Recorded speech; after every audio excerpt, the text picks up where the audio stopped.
Hello everyone, আসসালামু আলাইকুম। আমি সায়মা আমার চ্যানেল মাই হবি প্রজেক্ট থেকে আজকে শেয়ার করব এই সুন্দর ফ্লোরাল মানে প্যান্ট কিভাবে আমি সেলাই করেছি বা সেলাই করার পর কেমন হবে সেটা সম্পূর্ণ টিউটোরিয়াল।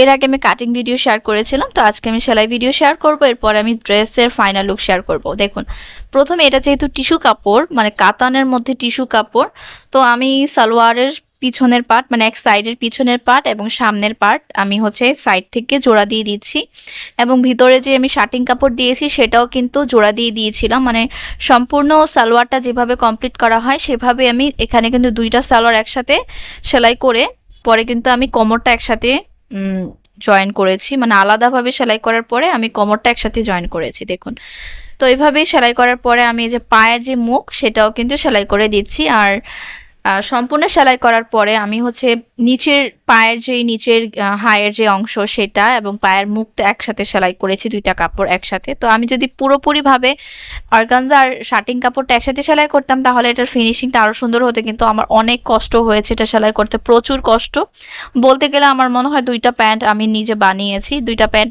বানিয়ে একসাথে জোড়া দেওয়া হয়েছে, মানে কোমরে যে রাবার অংশটা সেটা আমি একসাথে জোড়া দিয়েছি। দেখুন, এই যে দুইটা মানে অর্গানজাটা তো উপরে ছিল আর ভিতরে ছিল শার্টিং কাপড়টা, এভাবে দিয়ে আমি প্রথমে কোমর অংশটা একটা স্টিচ করে দিচ্ছি। আর দেখুন, এই যে আমার প্যান্ট, তো সামনের দিকটা নর্মাল থাকবে, পিছনে আমি 2 ইঞ্চি লং দিয়েছি। আর প্যান্টটা কিন্তু পরার পর অনেক সুন্দর লাগবে, আর যখন আমি ইস্ত্রি করব বা আয়রন করব এরপরে কিন্তু আরও বেশি সুন্দর হবে। আর আমি কিন্তু পায়ের মধ্যে লেস বসাবো, সেটার ভিডিও আমার এই ড্রেসটা কমপ্লিট করার জন্য আমি টোটাল 13 গজ লেস এনেছি, যেহেতু আমি শেরওয়ানি ডিজাইন করে জামা বানাবো। ওড়নার চারপাশে লেস থাকবে, সালোয়ারের নিচে লেস থাকবে। দেখুন, সালোয়ারের যে মুখ সেই মুখে আমি এই মাল্টি কালার বা গোল্ডেন কালারের লেসটা বসাচ্ছি। তো মার্কেটে গিয়েছিলাম, মার্কেটে তো গেলে লেস তো ধরাই যায় না, আর এই লেসটা আমি 40 টাকা গজ করে কিনেছি। তো আরও অনেক দামি দামি রেঞ্জের লেস আছে, কিন্তু আমি আসলে এই লেসটাই এনেছি। তো যাতে আপনারাও সীমিতর মধ্যে কেনাকাটা করে ড্রেস বানাতে পারেন।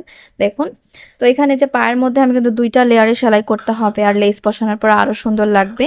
তো গোল্ডেন কালার লেসটা দেওয়ার পর কিন্তু আমার ড্রেসটা আরও গর্জিয়াস দেখা যাচ্ছে, যে কারণে আমি এই লেসটাই এনেছি।